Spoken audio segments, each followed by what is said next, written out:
Hello friends and welcome to this introduction to Arnold for Studio Max.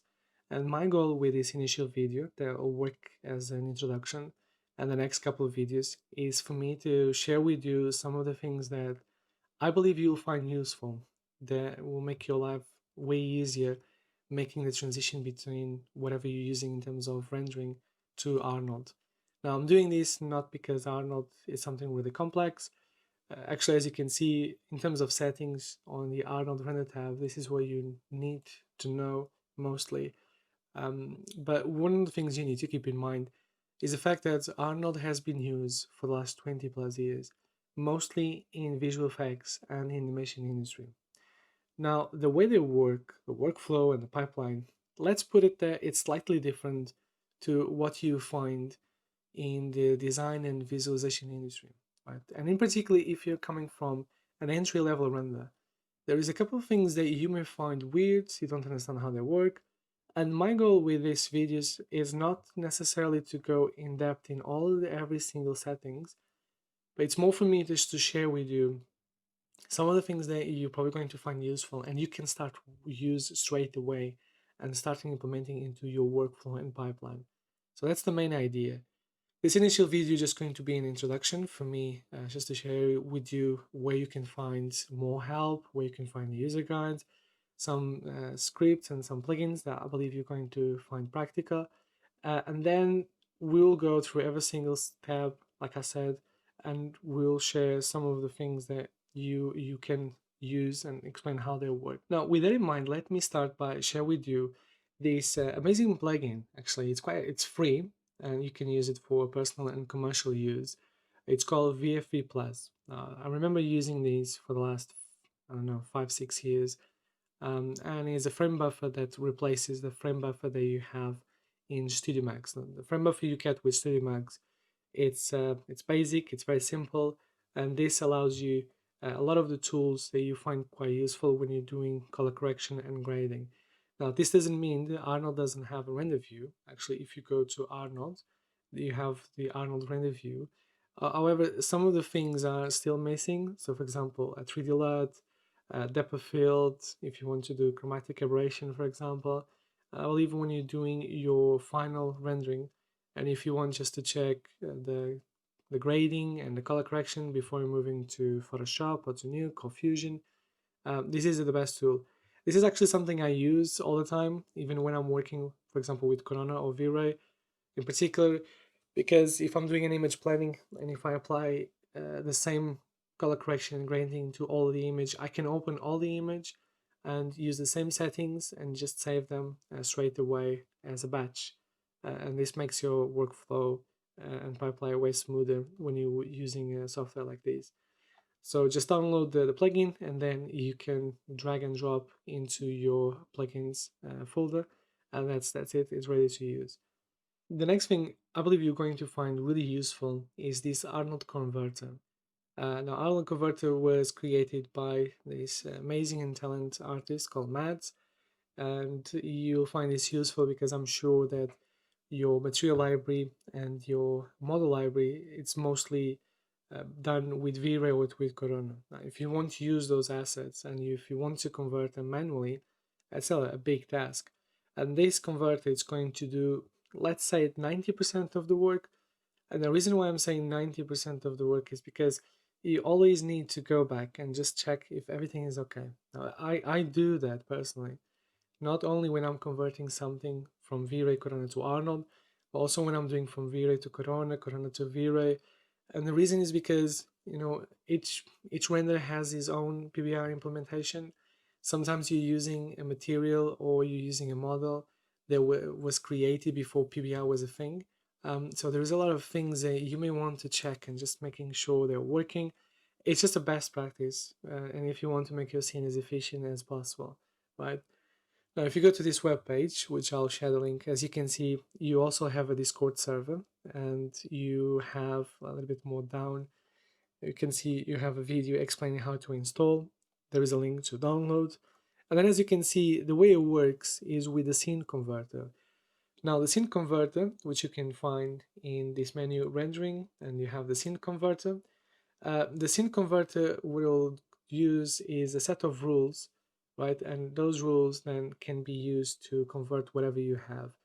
One thing that I would maybe advise you to do is just select the model that you want to convert and use this option here, apply only to select objects. So for example, if I go to, as you can see here, legacy to Arnold, for example, editor, one of the things I like to do is just like to remove all the rules, and then I can select what I want to do. So sometimes, for example, all I want to do is just convert legacy bitmaps into an Arnold image, for example, or I want to convert to an OSL bitmap, right? And then I'll click add that rule. That rule is going to be added to these conversion rules. You can use more. So for example, I want to do the same thing with the Corona bitmap. I'll do select, add that rule. Then let's say if you want to convert lights, for example, there is a bunch of lights you can select here. You can go through all the settings and then you can save these as a preset, for example, right? And again, if you have this option selected, right, and you have this, you click convert scene and then it will be converted, right? So if there is any issue, now what you can do, like I mentioned here a little bit up, you have the Discord server, you also have his email where you can send what is not working, and you have any feedback as well, which will make this converter even better. Also, just make sure once you go to the converter, in particular with the GitHub, there is a lot of OSL shaders that he created. He's an amazing and talented guy. You may find those shaders useful as well if you're working with OSL.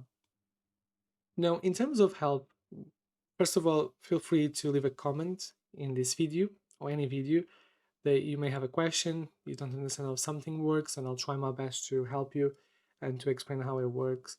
But then, honestly, you can just create an account into this amazing community, the Arnold Answers, where you'll have access to people with a lot of experience. You also have access to the Arnold developers, and you can report bugs, you can report any issues that you find. As you can see, this is available into a specific sections.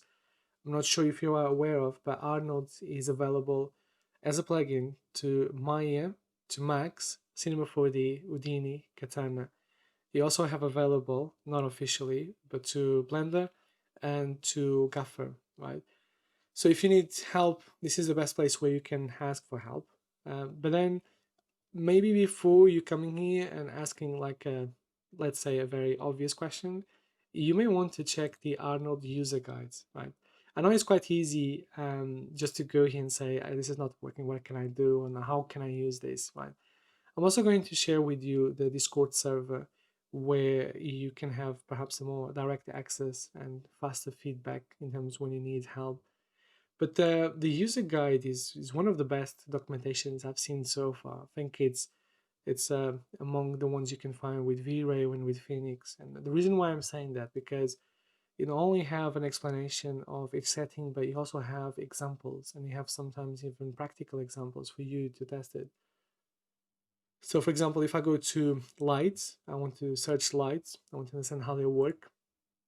You have this option here, lights, and then this is the main page where it gives you, as you can see here, gives you like an overview, what is available.